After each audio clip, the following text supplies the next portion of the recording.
అభివందనములు దేవుని పక్షంన మరియు కుటుంబ పక్షంన మీ అందరికీ తెలియపరుస్తున్నాను. చక్కని సందర్భాన్ని మనము పరిశుద్ధ గ్రంథంలో చూద్దాం. యోహాను సువార్తలోనికి వెళ్దాం. ఈ దినము దేవుడు మాట్లాడుతున్న మాటను గమనిద్దాం. యోహాను సువార్త యోహాను భక్తుడు తెలియపరుస్తున్న విధానాన్ని చూద్దాం. 10వ అధ్యాయము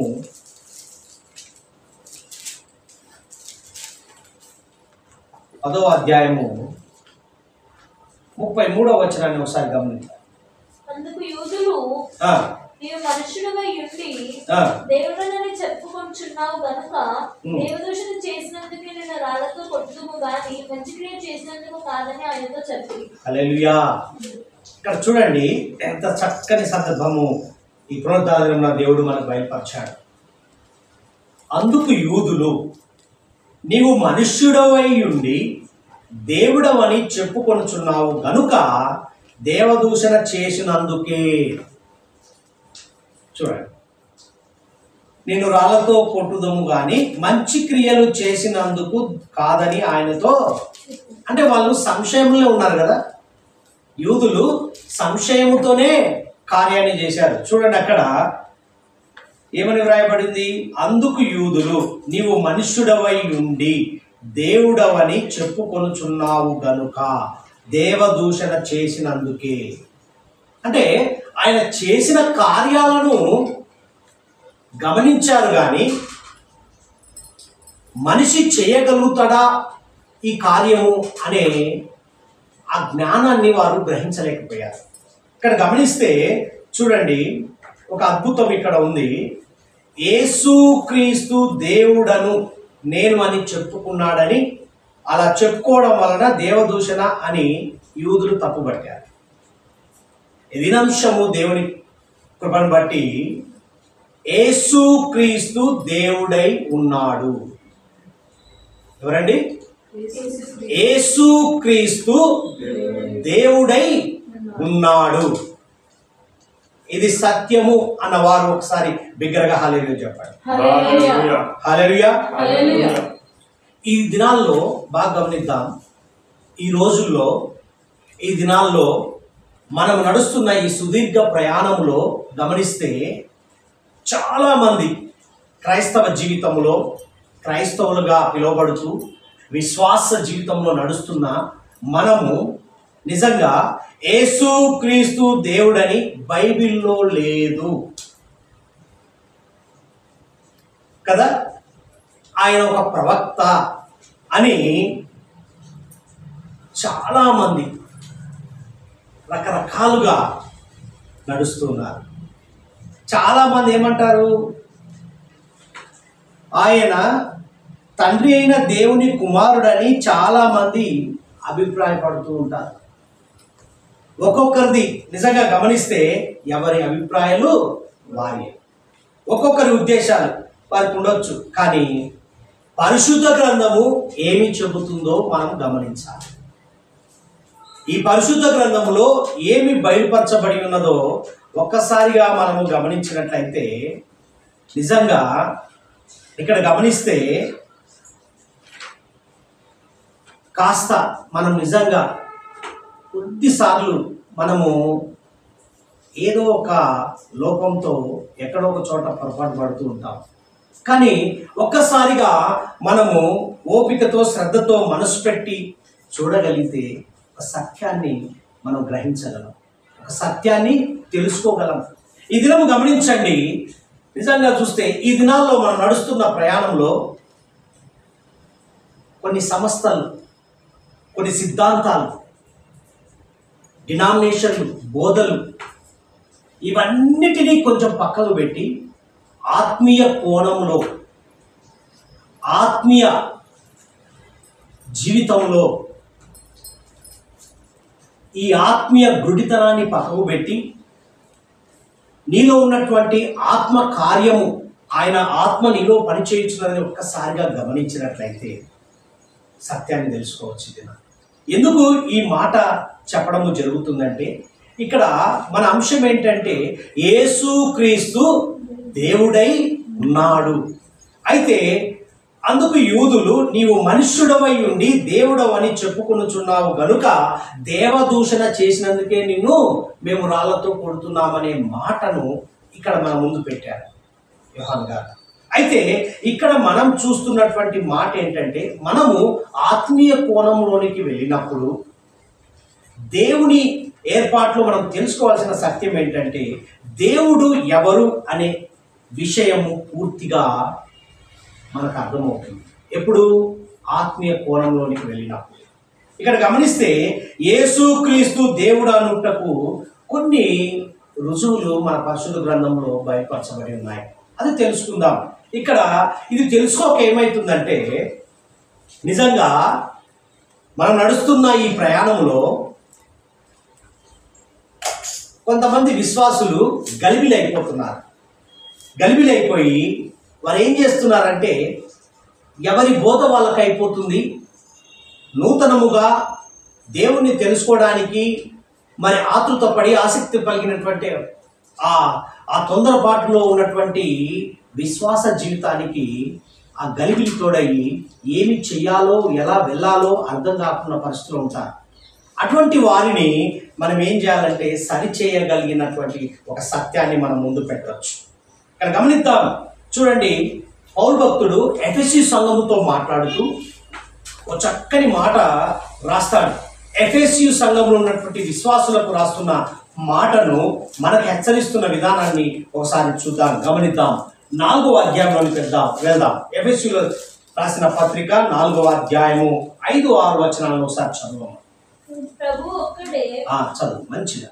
ప్రభువు ఒక్కడే, విశ్వాసం ఒక్కటే, బాప్తిస్మము ఒక్కటే, అందరికీ తండ్రి అయిన దేవుడు ఒక్కడే, ఆయన అందరికీ పైగా ఉన్నవాడై అందరిలోనూ వ్యాపించి అందరిలో ఉన్నాడు. హల్లెలూయా. ఓ ఎఫెసీయు సంఘంలో ఉన్న విశ్వాసులారా, పౌలు భక్తుడు తెలియపరుస్తున్న విధానం ఏంటంటే, యేసుక్రీస్తు దేవుడై ఉన్నాడు అనడానికి కారణం ఏంటంటే, ఈ పరిశుద్ధ గ్రంథములో తెలియపరుస్తున్న విధానాన్ని గమనిస్తే ఎఫెసీ సంఘముతో మాట్లాడుతున్న పౌలు భక్తుడు ఈరోజు ఆ హెచ్చరికను మనకు కూడా గుర్తు చేస్తున్నాడు. ఏమని గుర్తు చేస్తున్నాడంటే, శరీరం ఒక్కటే. శరీరం ఒకటేనండి. చూడండి, ఆత్మయు ఒక్కడే, ఆ ప్రకారమే మీ పిలుపు విషయమై ఒక్కటే నిరీక్షణ ఎందుటకు పిలువబడితిరి. ప్రభువు ఒక్కడే. ఏముందండి? ప్రభువు, విశ్వాసము, బాప్తిసము, అందరికీ తండ్రి అయిన దేవుడు, ఆయన అందరికీ పైగా ఉన్నవాడై అందరిలోనూ వ్యాపించి అందరిలో ఉన్నాడు. అయితే మనలో ప్రతివానికి క్రీస్తు అనుగ్రహించు వరము యొక్క పరిమాణము చొప్పున కృప ఇయ్యబడి ఉన్నది. హల్లెలూయా. చూడండి, ఇంత స్పష్టముగా పరిశుద్ధ గ్రంథములో ఎఫెసీ సంఘముతో మాట్లాడుతూ పౌలు భక్తుడు గుర్తు చేస్తున్న విధానాన్ని మర్చిపోతున్నారు. ఎందుకో ఏమో కానీ నిజంగా గమనిస్తే ఈ దినము చూడండి, ప్రపంచ క్రైస్తవ సంఘాల్లో ఈ దినం బాగా గమనించండి, రకరకాల విశ్వాసాలను కనపరుస్తున్నారు. ఇది ఎందుకు అనే సత్యాన్ని తెలుసుకోలేకపోతున్నారు. యేసుక్రీస్తు దేవుడు అనే విషయములోనైనా చూడండి, ఒకే విశ్వాసం. ఏమంటున్నాడు? ఒకే బాప్తిసం, ఒకే తండ్రి. చూడండి, ఈ దినము నిజంగా గమనిస్తే నా మటుకు నేను ఆలోచన చేసిన విధానాన్ని మీ ముందు బయలుపరుస్తున్నాను. ప్రియమైన దేవుని సంగమా, ఈరోజు నేను యేసుక్రీస్తు ప్రభు సమీపించి మన యొద్దకు వచ్చి ఉన్నాడని గమనించి మీకు తెలియపరుస్తున్నటువంటి సత్యాన్ని గమనించండి. ఒకసారిగా నిజంగా కనిపెట్టి ప్రార్థన చేసి మీ ముందు బయలుపరుస్తున్న విధానమే. ఈ సత్యాన్ని నేను తెలుసుకున్నా కాబట్టి మీకు కూడా తెలియపరుస్తున్నాను. ఈ దినం గమనించండి ఒకసారిగా. ఎందుకంటే ఈ సత్యం తెలుసుకోకపోవడం వలన ఇతరుల దగ్గర మనం ఏమవుతామంటే చులకనవుతాం. ఈ సత్యం తెలుసుకోకపోవడం వలన కొంతమంది వేసే ప్రశ్నలకు మనము జవాబు ఇచ్చే పరిస్థితి మనకు కనపడదు. కాబట్టి ఈ సత్యము క్రైస్తవ జీవితంలో నువ్వు నడుస్తున్న విధానంలో యేసుక్రీస్తు దేవుడని తెలుసుకున్న సత్యాన్ని నీవు తెలుసుకున్నప్పుడే ఇతరులకు తెలియపరిచే సత్తా, ధైర్యము నీకు వస్తుంది. ఇక్కడ గమనించండి, పరిశుద్ధ గ్రంథంలో చూద్దాం. తీతుకు రాస్తాడు ఒక పత్రికను పౌలు భక్తుడు. చూద్దాం, తీతుకు రాసిన పత్రికలోనికి వెళ్దాం. ఒక అద్భుతాన్ని ఈ దినము మన ముందు పెట్టి ఉన్నాడు. ప్రియమైన దేవుని సంగమా, తీతుకు రాసిన పత్రిక 2వ అధ్యాయంలోనికి వెళ్దాం. 2వ అధ్యాయము 13వ వచనాన్ని ఒకసారి చదువు. అనగా చూడండి, అనగా మహాదేవుడును మన రక్షకుడనైన యేసుక్రీస్తు మహిమ యొక్క ప్రత్యక్షత కొరకు ఎదురు చూచుచు ఈ లోకములో స్వస్థత బుద్ధితోను నీతితోను భక్తితోను బ్రతుకుచుండవలనని మనకు బోధించుచున్నది. హల్లెలూయా! ఎంత చక్కగా అంటున్నాడు చూడండి. అనగా మహాదేవుడను. ఎవరండి? మహాదేవుడను. చూడండి, యేసుక్రీస్తు ప్రభువారు దేవుడై ఉన్నాడు అనడానికి ఒక సందర్భాన్ని మన ముందు పెట్టి దానిలో ఆయన ఎవరంట? మహాదేవుడు. హల్లెలూయా! మామూలు దేవుడు కాదండి, మహా దేవుడై ఉన్నాడంట. యేసుక్రీస్తు దేవుడు కాడు. ఆయన ఒక ప్రవక్త లేదా దేవుని కుమారుడు అనుకునే వారు ఈ లేఖనాన్ని గమనించినట్లయితే గొప్ప మర్మము బయటకు వస్తుంది. ఎందుకు ప్రవక్త అన్నారంటే, విశ్రాంతి దినమున ఏం చేస్తాడండి? ఒక గుడ్డివానికి ఏం చేస్తాడు? కనులు తెరిపిస్తాడు. అంటే అది చేయడం వల్ల చూడండి, అక్కడ 9వ అధ్యాయం యోహాను సువార్త 9వ అధ్యాయము 16వ వచనాన్ని ఒకసారి గమనించండి. అక్కడ వ్రాయబడిన మాట చూడమ్మా, ఎంత చక్కగా దాన్ని పట్టుకొని కాగా పరిచయుల్లో కొందరు ఈ మనుష్యుడు విశ్రాంతి దినము ఆచరించుటలేదు కనుక, అక్కడేమో ఈ మనుషుడై ఉండి దేవుడనై ఉన్నాడని చెప్పుకున్నాడని అన్నారు. వీడికి వస్తే ఏమంటారు? కాగా పరిచయుల్లో కొందరు ఈ మనుష్యుడు విశ్రాంతి దినమును ఆచరించుటలేదు గనుక. చూడండి, దేవుని యొద్ద నుండి వచ్చిన వాడు కాడనిరి మరికొందరు పాపి అయిన మనుష్యుడు ఇలాంటి సూచక్రియ ఎలాగూ అంటే వారికే స్పష్టత లేదు, వారే సంశయంలో ఉన్నారు. బాగా గమనించండి, పాపి అయిన మనుష్యుడు ఇటువంటి కార్యం ఎలా చేస్తాడనుకున్నారు వాళ్ళు చూడండి. ఇట్లు వారిలో భేదము పుట్టెను కాబట్టి వారు మరలా ఆ గుడ్డివానితో, అతడు నీ కన్నులు తెరిచినందుకు నీవు అతని గూర్చి ఏమనుకొనుచున్నావని అడుగగా వాడు ఆయన ఒక ప్రవక్త. హల్లెలూయా! అంటే ఇక్కడ గమనించినట్లయితే ఆ గుడ్డివాడే గాని వాళ్ళ తల్లిదండ్రులే గాని వీరు ఇక్కడ భయపడిన విధానము కనపడుతుంది. ప్రియమైన దేవుని బిడ్డలారా, వింటున్న వారులారా గమనించండి, ఇక్కడ యూదులకు భయపడిన సందర్భం అక్కడ కనపడుతుందండి. అది చదువుతుంటూ వెళ్తూ ఉంటే అర్థమవుతుంది.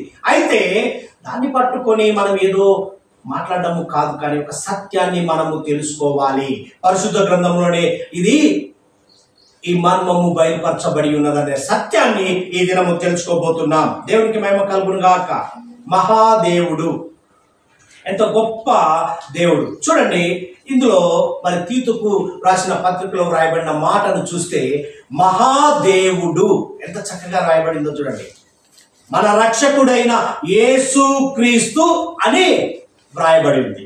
అంతేనా? ఇంకేమైనా రాయబడిందా? చూడండి, మహాదేవుడు మన రక్షకుడైన యేసుక్రీస్తు అని వ్రాయబడి ఉంది. చూడండి, మనము ఆరాధిస్తున్న ఈ యేసుక్రీస్తు ప్రభువారు మహాదేవుడని స్పష్టంగా పరిశుద్ధ గ్రంథంలో తెలియపరుస్తుంది. నేను మనం ఆరాధిస్తున్న దేవుడు ఎవరండి? మహాదేవుడు, రక్షకుడైన యేసు క్రీస్తు ప్రభువారు మహాదేవుడు, రక్షకుడు. ఎంత గొప్ప మర్మము ఈ దినము బయలుపరిచాడు. అందుకే యోబు గారు చక్కని మాట రాస్తాడు. 5వ అధ్యాయంలోనికి వెళ్ళమ్మ. యోబు గారు తన జీవిత విధానంలో జరిగిన సాక్ష్యాన్ని ముందు పెట్టాడు. 5వ అధ్యాయం 9వ వచనాన్ని ఒకసారి చూడమ్మా. ఎంత గొప్ప మర్మం ఇక్కడ దాగి ఉందో. హల్లెలూయా. ఏందమ్మా? ఆయన పరిశోధింపజాలని మహాకార్యములను లెక్కలేనన్ని అద్భుత క్రియలను చేయువాడు. హల్లెలూయా. మహాదేవుడు, రక్షకుడు ఏం చేస్తాడంట? ఆయన పరిశోధింపజాలని మహాకార్యములను. హల్లెలూయా. ఎంత గొప్ప మర్మము చూడండి. యోబు గారు చెప్తున్న మాట, మనుష్యులు పరిశోధింపజాలని మహాకార్యములను ఈయన చేయగలడు. నిజమా? ఇది నిజమేనా? వింటున్న వారులారా, ఈ దినము విశ్వాస జీవితంలో నడుస్తున్న మనము తెలుసుకోవాల్సిన సత్యం ఏంటంటే, ఆయన దేవుడై ఉండడానికి గొప్ప కారణం ఏంటంటే, ఇక్కడ గమనిస్తే మహాదేవుడు ఈయన మనుషులు పరిశోధింపజాలని మహాకార్యాలను చేయగల సత్వగలవాడు, చేయగల సమర్థుడు, లెక్కలేనని అద్భుతాలు చేయగలడని యోబు గారు చెబుతున్నాడు. నిజమే, ఆయన లెక్కలేని అద్భుతాలు చేశాడని. ఈ దినము నీకు కన్నులకు తలపోసుకున్నట్టుగా నీ జీవితంలో కనబడుతూనే ఉంది. కనబడుతుందా? ఒక్కసారిగా గమనిద్దాం. ఇక్కడ గమనిస్తే చూడండి, పరిశోధకులు ఈ దినము ఎంత పరిశోధించినా వారికి అర్థం కాని కార్యాలు ఈయన చేయగలడా?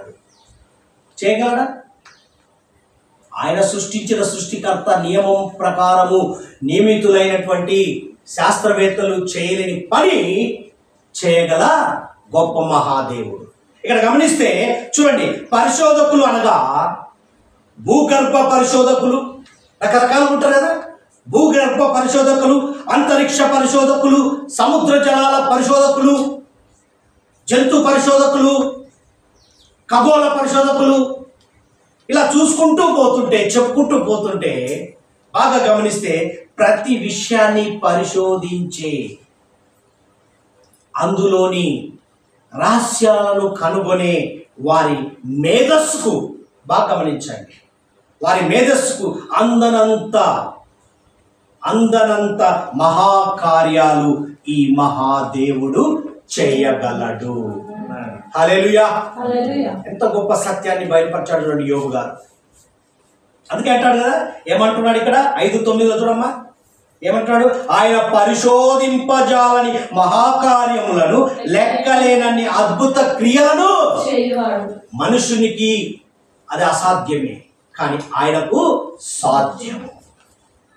దేవునికి మహిమ కలుగును గాక అని ఈ భావాన్ని తెలియపరుస్తూ, ఈ మహాకార్యాలు ఏంటి, ఆయన చేసిన మహాకార్యాలు ఏంటో కొన్ని చూద్దాం. మహాదేవుడు అనే ఈ సందర్భంలో ఆయన చేసిన కార్యాలు ఏంటి?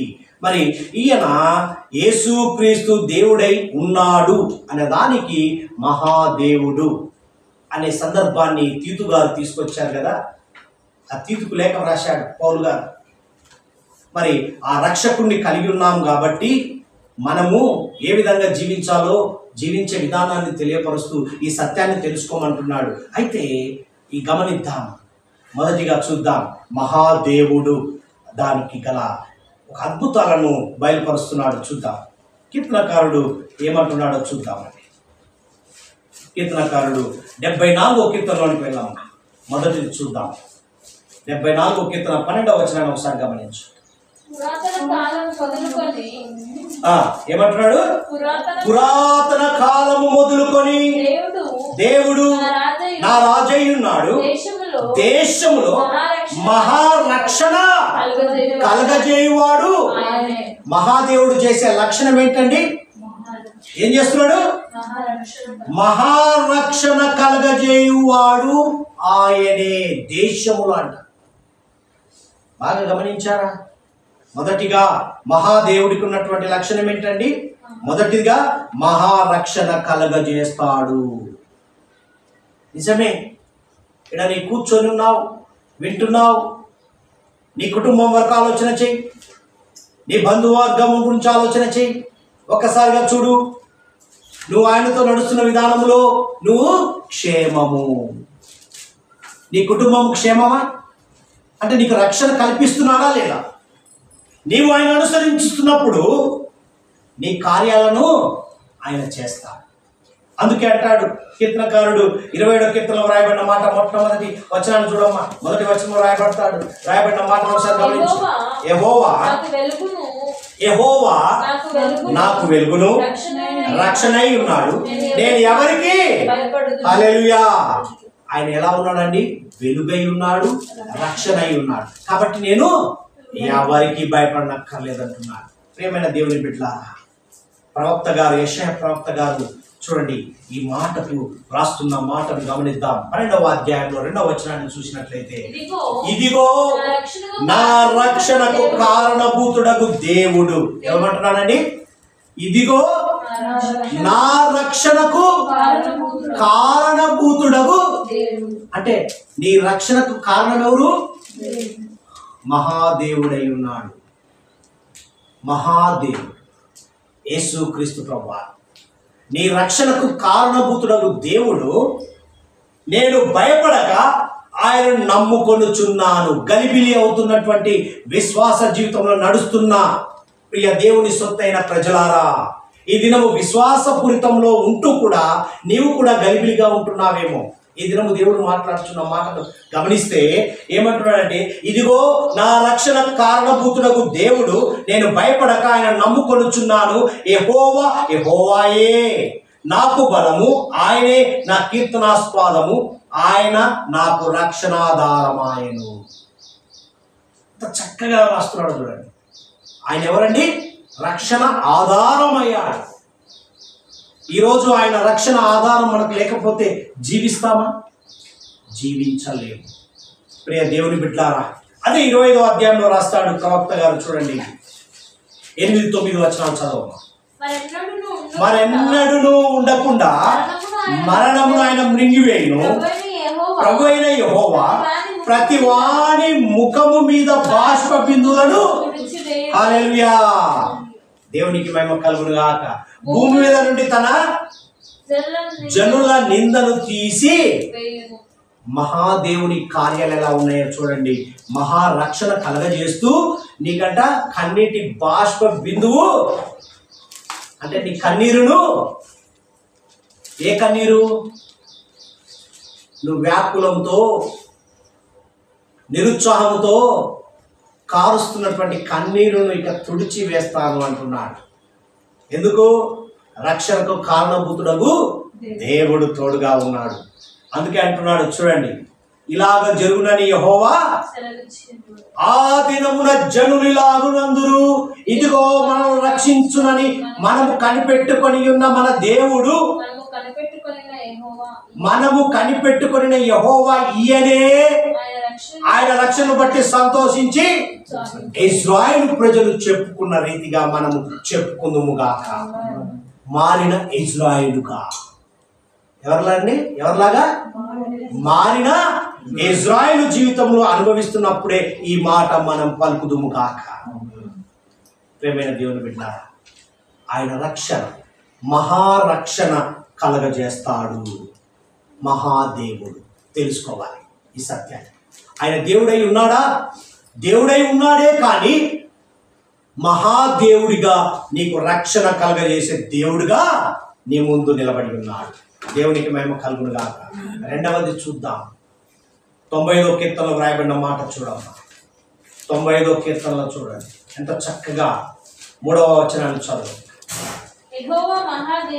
యెహోవా మహాదేవుడు దేవతలందరికీ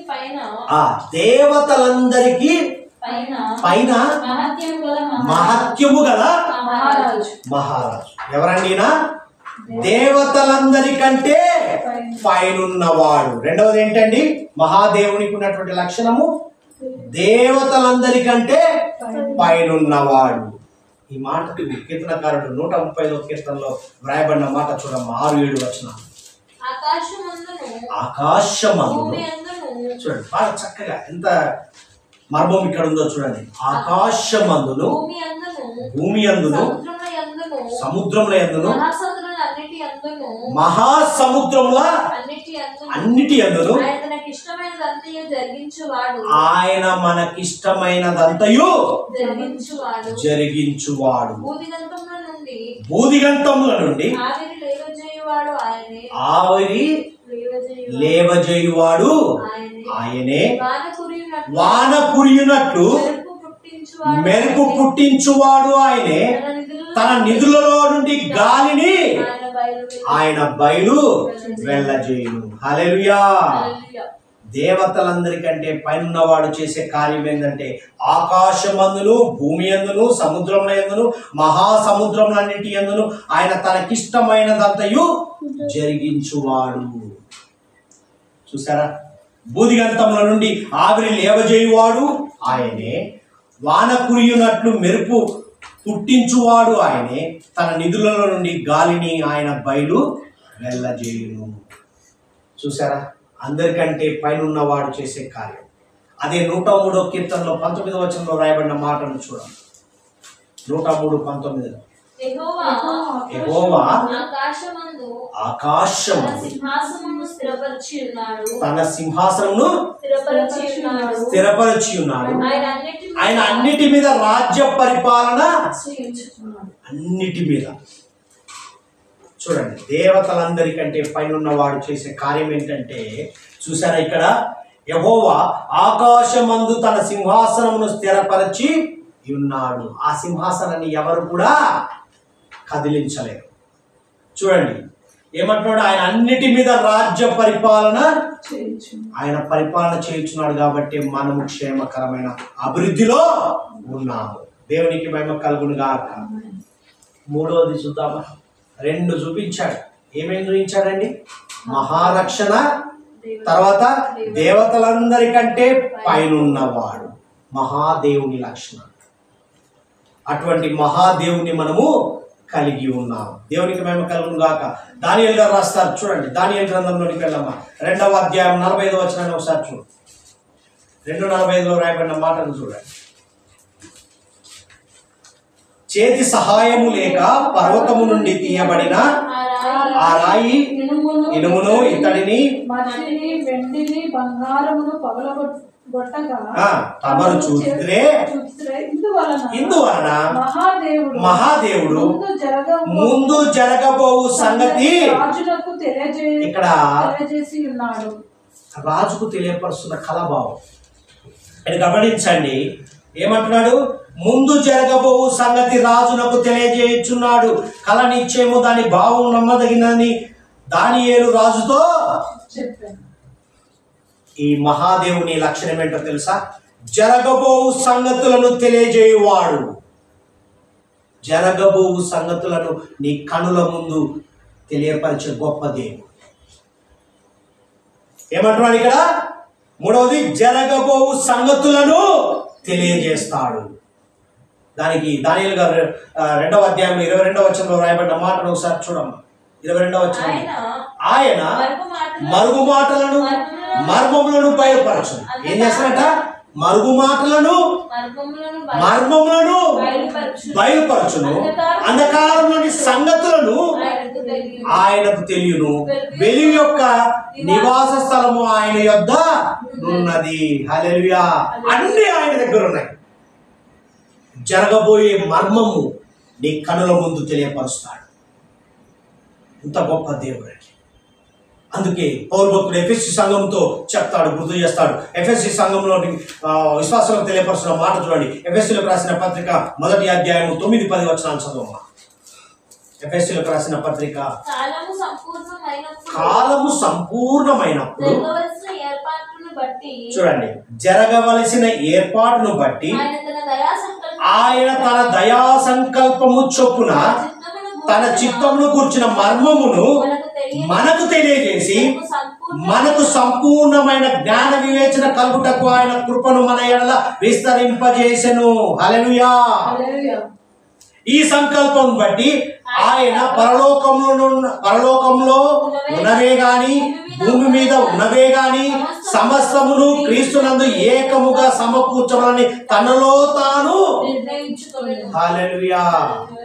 జరగబోవలసిన వాటిని మన ముందు బయలుపరిచే గొప్ప దేవుడు ఈ విధంగా తెలియపరుస్తున్నాడు. ప్రియమైన దేవుని బిడ్డలారా, మహాదేవుడు చేయబోయే కార్యాలు ఏంటంటే, ఈ మహాదేవునికి ఉన్న గొప్ప లక్షణాలు, జరగబోయే సంగతులు నీ ముందు తెలియపరుస్తాడు. ఎంత గొప్ప మర్మం. 4వది చూద్దామా? నెహెమ్యా గ్రంథంలో రాయబడి ఉంటుంది, చూద్దాం.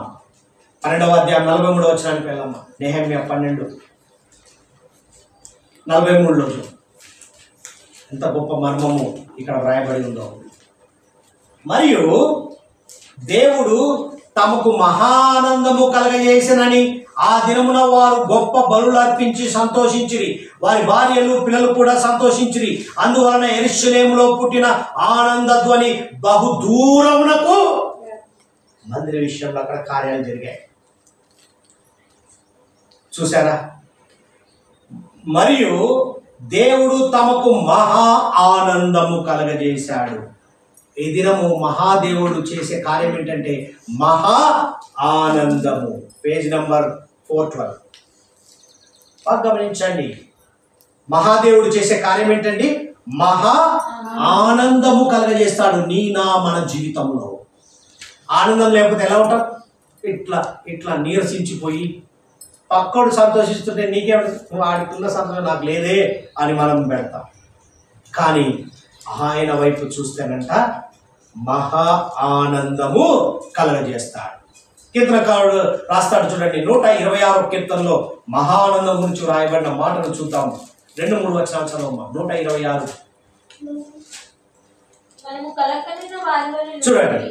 మనము కల కనిన వారి వలే. ఎందుకు ఈ మాట అంటారో తెలుసా?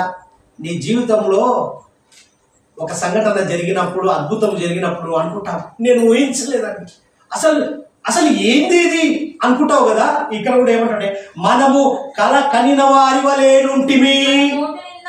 మన నోటి నిండా నవ్వుండేను, మన నాలుక ఆనందగానంతో. ఎందుకో తెలుసా? దేవుడు నీకు ఒక అద్భుతము చేసినప్పుడు, నువ్వు ఊహించలేని కార్యము చేసినప్పుడు ఈ మాట పలుకుతావు. అమ్మా, నిజంగా అది కలలాగానే అయిపోయిందండి, అసలు చేశామా, అసలు అయిపోయిందా అన్నట్టుగా దేవుడు నీ ముందు కార్యాన్ని విజయం చేస్తాడు. చూడండి, మనము కల కనిన వారి వలే నుంటిమి, మన నోటి నిండా నవ్వు ఉండేను, మన నాలుక ఆనందగానంతో నిండి ఉండేను.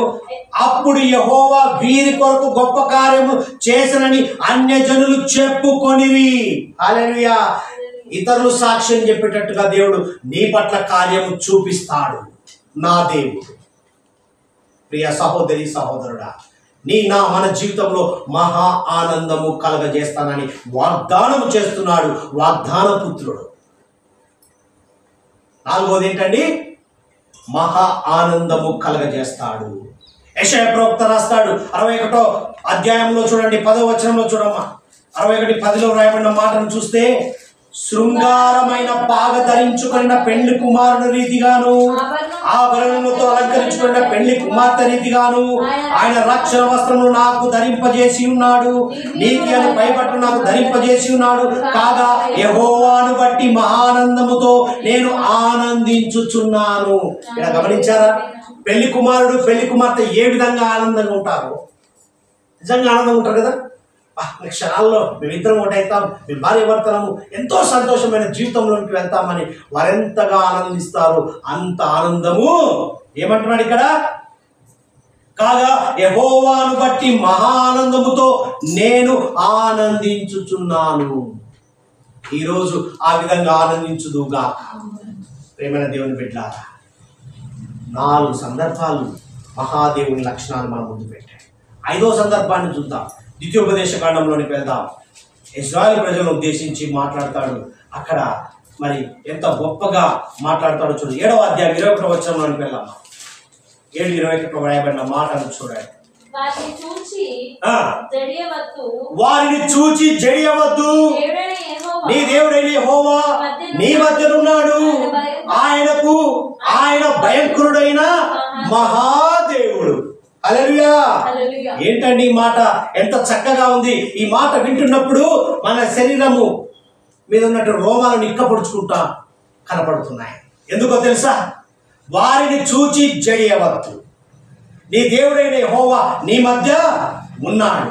ఆయన భయంకరుడైన మహా దేవుడు. శత్రువులకు భయపడకుండా చేస్తాడు మహాదేవుడు.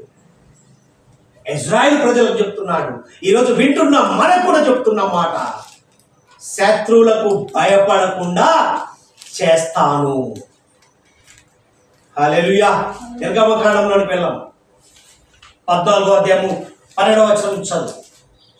మా జోలికి రావద్దు, ఐగుప్తులకు దాసుల మగుదుమని ఐగుప్తులో మేము నీతో చెప్పిన మాట ఇదే కదా.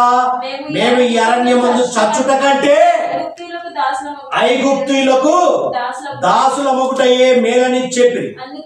అందుకు మోషే భయపడకుడి ఓ ఇశ్రాయేలు ప్రజలారా, ఐగుప్తులున్న బానిసత్వాన్ని తొలగించి కానాను దేశంలోనికి నడిపిస్తున్నాడు. పాలు తేనెలు ప్రవహించే ప్రదేశంలో మిమ్మల్ని నిలబెట్టబోతున్నాడు నా దేవుడు. అందుకే అంటాడు, భయపడకుడి, యెహోవా మీకు నేడు కలగజేయు రక్షణను మీరు ఊరుకుండి. ఏమంటున్నాడు? ఊరక నిలుచుండి చూడుడి. మీరు నేడు చూచిన ఐగుప్తీయులను ఇక మీదట మరి ఎన్నడూ యెహోవా మీ పక్షంన యుద్ధము చేయును. మీరు ఊరకయే ఉండవాలని ప్రజలతో. హల్లెలూయా. దేవునికి మహిమ కలుగును గాక. ఊరుకోండి, అరవకండి, బోలబెట్టకండి, విసుక్కోకండి, మీలో మీరు మదనపడకండి. నడిపిస్తున్న దేవుడు, మిమ్మల్ని ఎక్కడికి తీసుకువెళ్తున్న దేవుడు, మీరు ఏ విధంగా జీవించాలో ఏ విధంగా నడవాలో దేవునికి తెలియదా? కాబట్టి ఏమంటున్నాడో తెలుసా? ఊరుకోండి, ఊరక నిలుచుండి చూడుడి. మీరు నేడు చూచిన ఐగుప్తులను ఇక మీదట మరెన్నడూను, ఇప్పుడు చూసిన శత్రువులు ఎన్నడూ కూడా ఎక్కడ కూడా మీరు చూడరు అని దేవుడు వాగ్దానం చేస్తున్నాడు. ఎంత చక్కగా వాగ్దానం చేస్తున్నాడు తెలుసా? యెహోవా మీ పక్షమున యుద్ధము చేయు. మీరు ఊరకయ్యే ఉండవాలని ప్రజలతో, ఆ ప్రజలతో చెప్పాడు. వింటున్న మనతో కూడా చెప్తున్నాడు ఈ దినం. ఖాళీ ఊరుకుండా అంటే ఏంటి అర్థము? ప్రార్థన చేయండి అని అర్థము. ఊరుకుని చూడడం కాదు. మనం చేయవలసిన పని ఏంటి? ప్రార్థన చేయాలి, జయించే వీరులుగా ఉండాలి. అప్పుడే ఆయన ఆత్మ మనలో పనిచేస్తున్నప్పుడు ఈ శరీర కార్యాలను జయించే పనిలో ఉంటాం. దేవునికి మహిమ కలుగును గాక. ప్రియమైన దేవుని బిడ్డలారా, యెషయా ప్రవక్త రాస్తాడు చూడండి. 41వ అధ్యాయంలోనికి వెళ్ళమ్మా. యెషయా గ్రంథము 41వ అధ్యాయము 13-14 వచనాలు ఒకసారి చూడు. నీ దేవుడైన చదువు. భయపడకుము, నేను నీకు సహాయము చేసేదని చెప్పుచు నీ కుడి చేతిని పట్టుకొనుచున్నాను. హల్లెలూయా. ఓ ఎంత గొప్ప మాట అండి. నీ దేవుడైన యెహోవానగు నేను, భయపడకము, నేను నీకు సహాయము చేసేదనని చెప్పుచు నీ కుడి చేతిని పట్టుకొనుచున్నాను. ఈ సెప్టెంబరు 1వ తారీఖున దేవుడు మాట్లాడుచున్నాడు. ఆగస్టు మాసం అంతా కాపాడిన దేవుడు ఈ సెప్టెంబర్ మాసం 1వ తారీఖున ఈ పునరుద్ధానంలో మాట్లాడుచున్నాడు. భయపడుచున్నావా నా ప్రియ కుమార్తె కుమారుడా, ప్రియ సహోదరి సహోదరుడా? వింటున్నా నీవు, చూస్తున్నా నీవు, నా మందిరంలో గడుపుచున్న ఈ సమయంలో నేను నీతో మాట్లాడుచున్న మాట ఏంటంటే, రేపేంటి, ఏమి జరుగుతుంది, ఏంటి నా పరిస్థితి అనుకుంటున్నా నీవు భయపడకుము, నేను నీకు సహాయం చేస్తానని చెప్పుచు నీ కుడి చేతిని పట్టుకొనుచున్నాను. ఎంత గొప్ప మాట! కుడి చేతిని పట్టుకొనుచున్నాడు. శత్రువులకు భయపడకుండా చేసే మహాదేవుడు. చూసారా? 5 సందర్భాలు. 6వ దానికి వెళ్దాం. కీర్తనకారుడు 77వ కీర్తనలోనికి వెళ్ళమ్మా. 13వ వచనాన్ని ఒకసారి చదువు. 77:13 రాయబడిన మాటను ఒకసారి. దేవా పరిశుద్ధమైనది. ఏమంటున్నాడు? దేవా నీ మార్గము పరిశుద్ధమైనది, దేవుని వంటి మహాదేవుడు ఎక్కడున్నాడు? తన అనుభవం. దేవా నీ మార్గము పరిశుద్ధమైనది, దేవుని వంటి మహాదేవుడు ఎక్కడున్నాడు? మనం అనగలమా? ఆ రుచి చూస్తే అనగలము. పరిశుద్ధ మార్గంలో నడిపించువాడు. మహాదేవుడి లక్షణం ఏంటండి? పరిశుద్ధ మార్గంలో నడిపించే గొప్ప దేవుడు నా దేవుడు. హల్లెలూయా. దేవునికి మహిమ కలుగును గాక. అదే 73వ కీర్తనలో వ్రాయబడిన మాట చూడమ్మా, 24వ వచనంలో చూడండి.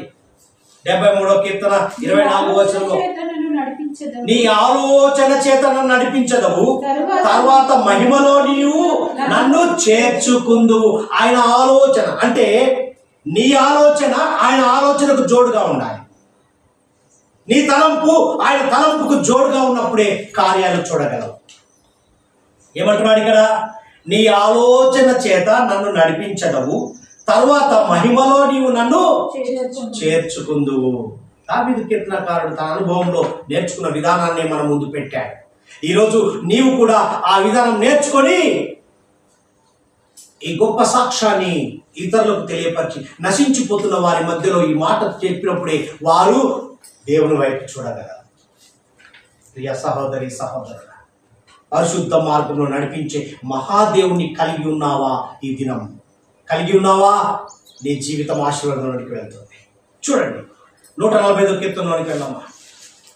145వ కీర్తన 17వ వచనాన్ని ఒకసారి చదువు. యెహోవా తన మార్గములన్నింటిలో నీతి గలవాడు. యెహోవా తన మార్గములన్నింటిలో నీతి గలవాడు, తన క్రియలన్నిటిలోనూ కృప చూపువాడు. ఆయన పరిశుద్ధ మార్గంలో ఏముంటాయంట?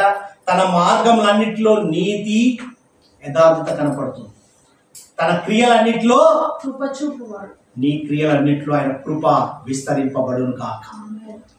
ప్రియ సహోదరి సహోదరుడా, ఈ దినము దావీదు కీర్తనకారుడు బయలుపరుస్తున్నాడు, ప్రవక్త బయలుపరుస్తాడు. చూడండి 55వ గ్రంథంలోకి వెళ్ళండి. యెషయా 55వ గ్రంథంలో 9-10 వచనాలు గమనిద్దాం. ఎంతో చక్కగా వ్రాయబడిందో చూడండి. ఆకాశములు భూమికి పైన ఎంత ఎత్తుగా ఉన్నాయో నీ మార్గముల కంటే నా మార్గములు, నీ తలంపుల కంటే నా తలంపులు అంత ఎత్తుగా ఉన్నవి. వర్షమును హిమమును ఆకాశం నుండి వచ్చి అక్కడికి ఎలాగూ మరలక భూమిని తడిపి విత్తువానికి విత్తనమును భుజించువానికి ఆహారమును కలుగుటకై అది చిగిర్చి వర్ధిల్లునట్లు చేయును, అలాగే నా నోట నుండి వచ్చు వచనము. హల్లెలూయా. పరిశుద్ధ మార్గంలో నడుస్తున్న మార్గం ఎలా ఉంటదంటే, చూసారా, ఆకాశములు భూమికి పైన ఎంత ఎత్తుగా ఉన్నవో మీ మార్గముల కంటే నా మార్గములు, మీ తలంపుల కంటే నా తలంపులు అంత ఎత్తుగా పరిశుద్ధ మార్గంలో నడిచేటప్పుడు మీరు తెలుసుకుంటాం. చూడండి, వర్షమును హిమమును ఆకాశం నుండి వచ్చి అక్కడికి ఎలాగూ మరలక భూమిని తడిపి, చూడండి వర్షం వస్తే ఆగిపోద్దండి, అది తడిపైపోతుంది. చూసారా, భూమిని తడిపి విత్తువానికి విత్తనమును భుజించువానికి ఆహారమును కలుగుటకై అది చిగిర్చి వర్ధిల్లునట్లు చేయును, అలాగే నా నోట నుండి వచ్చు వచనము. దేవుని వాక్యం అలా ఉంటుందట. మహాదేవుని కార్యము ఈ విధంగా ఉండును కాక. జరుగుతున్నదే నీ కళ్ళ ముందు చూపిస్తున్నాడు. నువ్వు సవి చూచిందే దేవుడు నీ ముందు పెట్టాడు. అవి మర్చిపోయావేమో, ఆ సత్యాన్ని మర్చిపోయావేమని ఒకసారి తడుతున్నాడండి. ప్రియ సహోదరి సహోదరు, 7వది చూద్దాం. మహాదేవుని గొప్ప కార్యాలలో 7 రకములుగా బయలుపరుస్తున్నాడు. మహాదేవునికి ఉన్న లక్షణాలు ఏంటో, అందుకే ఆయన యేసు క్రీస్తు ప్రభువారు దేవుడై ఉన్నాడు. ఆ దేవుడే కాదు, మహాదేవుడై ఉన్నాడు. చూద్దాం. ఎఫెసీయులకు రాసిన పత్రిక పౌలు భక్తుడు ఎఫెసీ సంఘంతో బయలుపరుస్తున్న విధానాన్ని ఒకసారి చూద్దాం. 2వ అధ్యాయం 4వ వచనాన్ని ఒకసారి చదువు. 2:4. అయినను దేవుడు కరుణా సంపన్నుడై ఉండి అపరాధముల చేత చూడండి, కరుణా సంపన్నుడై ఉండి మనము మన అపరాధముల చేత చచ్చిన వారమై ఉండినప్పుడు సైతము మన ఎడల చూపిన తన మహా ప్రేమ చేత మనను క్రీస్తుతో కూడా బ్రతికించను. కృపచేత మీరు రక్షింపబడి మహాప్రేమను చూపేవాడు. హల్లెలూయా. చూసారా, మామూలు కాదంట, ఏదో అరకొర ప్రేమ కాదంట.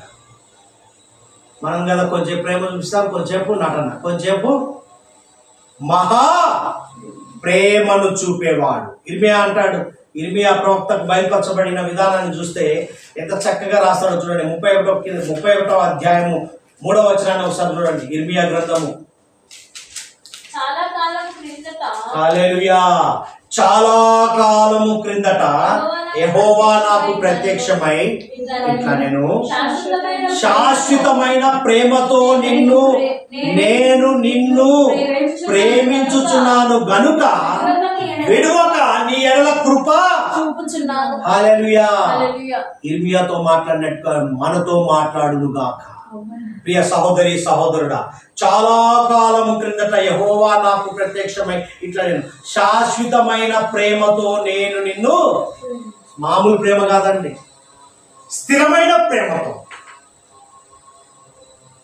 ఏదో అరకొర ప్రేమించుడు కాదు, శాశ్వతమైన ప్రేమతో నేను నిన్ను ప్రేమించుచున్నాను కనుక విడవక నీ ఎడల ప్రేమ గాక విడవకుండా కృప చూపించుచున్నాను. ఎంత గొప్ప మర్మం అని యోహాన్ గారు రాస్తారు చూడండి. యోహాను పత్రికలో రాయబడిన, యోహాను సువార్తలో రాయబడిన మాటను ఒకసారి చూస్తే 3వ అధ్యాయము 16వ వచనంలో, దేవుడు లోకమును ఎంతో ప్రేమించెను కాగా ఆయన తన అద్వితీయ కుమారుడిగా పుట్టిన వారి యందు విశ్వాసముంచు ప్రతివాడు నశింపక నిత్య జీవం పొందినట్లు ఆయన అనుగ్రహించెను. ఆయనను మనకు బహుకరించాడు. దేవుడు లోకమును ఎంతో ప్రేమించాడు కాబట్టి కాగా ఆయన తన అద్వితీయ కుమారునిగా పుట్టిన వాని యందు విశ్వాసముంచు ప్రతివాడు, ఆయన యందు విశ్వాసముంచి, మహాదేవుడు యేసుక్రీస్తు ప్రభువారు దేవుడై ఉన్నాడు. ఆయన దేవుడే కాక మహాదేవుడై ఉన్నాడని ఎప్పుడైతే విశ్వాసముతో విశ్వసిస్తే అప్పుడంట ఏమంట, నశింపక నిత్య జీవము పొందినట్లు ఆయనను అనుగ్రహించెను అనేది నువ్వు గమనించగలవు, గ్రహించగలవు. ఇప్పుడు చెప్తారా, నిజముగా యేసుక్రీస్తు ప్రభువారు దేవుడై చెప్పగలవా? ఈరోజు ఈ సత్యం తెలుసుకున్నాను నేను.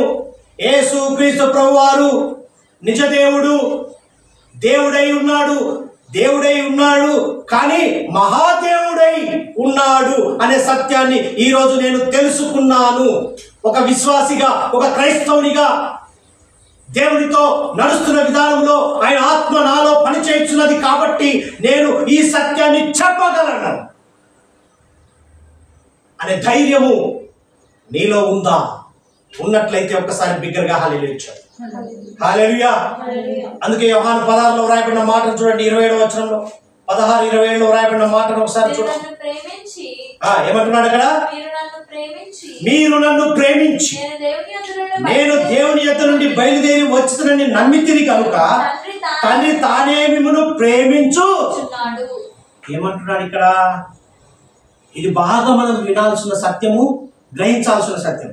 మీరు నన్ను ప్రేమించి నేను దేవుని యొద్ద నుండి బయలుదేరి వచ్చునని నమ్మితిని గనుక తండ్రి తానే మిమ్మును ప్రేమించుచున్నాడు. దేవునికి మహిమ కలుగును గాక. అందుకే పౌలు భక్తుడు ఫిలిప్పీ సంఘంతో మాట్లాడుతూ ఒక మాట గుర్తు చేస్తాడు. 2వ అధ్యాయంలోనికి వెళ్ళమ్మా. ఫిలిప్పీలకు రాసిన పత్రిక 2వ అధ్యాయము 6 నుంచి చదవమ్మా. ఆయన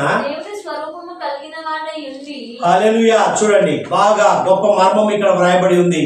ఆయన దేవుని స్వరూపము కలిగిన వాడై ఉండి దేవునితో సమానముగా ఉండుట విడిచిపెట్టకూడని భాగ్యమని ఎంచుకోనలేదు, కానీ మనుష్యుల పోలికగా పుట్టి దాని స్వరూపమును ధరించుకొని.